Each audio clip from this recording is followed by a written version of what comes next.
Hi guys, welcome back. അപ്പം ഇന്ന് നമ്മൾ നോക്കാൻ പോകുന്നത് ട്രിപ്പിൾ ക്രോഷയാണ്. ഓക്കെ, അപ്പം ട്രിപ്പിൾ ക്രോഷയ്ക്ക് വേണ്ടിയിട്ട് ഞാൻ ആദ്യം ഇവിടെ ഒരു 11 ചെയിൻ സ്റ്റിച്ച് ചെയ്ത് വെച്ചിട്ടുണ്ട്.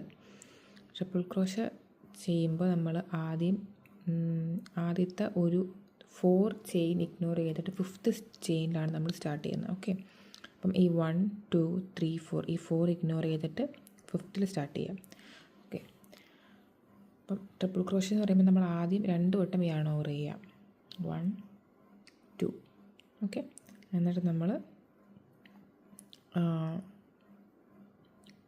4 ഇഗ്നോർ ചെയ്തിട്ട് 5th ഇൻസേർട്ട് ചെയ്യുക.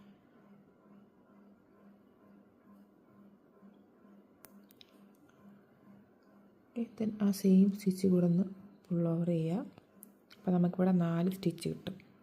Then again yarn over, insert the first 2, then again yarn over, insert the second 2, പിന്നെ again yarn over, insert to the third 2. Okay, അപ്പോൾ ഇതാണ് നമ്മുടെ ട്രിപ്പിൾ ക്രോഷ്യ. ഇപ്പോൾ ട്രിപ്പിൾ ക്രോഷ്യ എന്ന് പറയുമ്പോഴത്തേക്കും ഫസ്റ്റ് 2 വട്ടം yarn over ചെയ്യുക, then insert ആ സെയിം ലൂപ്പിൽ കൂടെ പുൾ ഓവർ ചെയ്യുക, then yarn over ഫസ്റ്റ് 2 സ്റ്റിച്ചിൽ കൂടെ again yarn over, again yarn over.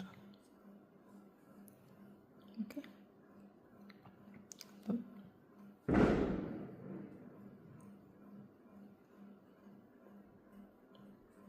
Insert, pull through, yarn over first 2, yarn over second 2, yarn over third 2. Okay, നമ്മൾ last വരെ repeat ചെയ്യാം.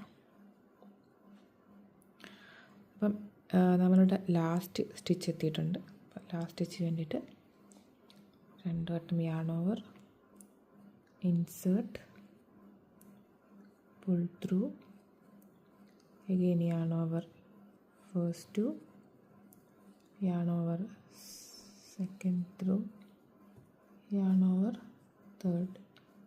ഓക്കെ, അപ്പം ഇതാണ് നമ്മുടെ ട്രിപ്പിൾ ക്രോഷ്യ. അപ്പം ഇവിടെ എനിക്ക് 1 2 3 4 5 6 7 ഒരു 7 ട്രിപ്പിൾ ക്രോഷ്യ വരെ കിട്ടിയിട്ടുണ്ട്. നമ്മൾ ആദ്യത്തെ ഒരു 4 ചെയിൻ സ്റ്റിച്ച് ഇഗ്നോർ ചെയ്തിട്ടുണ്ട്. ആ ചെയിൻ സ്റ്റിച്ച് 4 ഒരു ട്രിപ്പിൾ ക്രോഷ്യ ആക്ട് ചെയ്യും. അപ്പം ടോട്ടൽ 1 2 3 4 5 6 7 8 ട്രിപ്പിൾ ക്രോഷ്യ കിട്ടിയിട്ടുണ്ട്. That's it.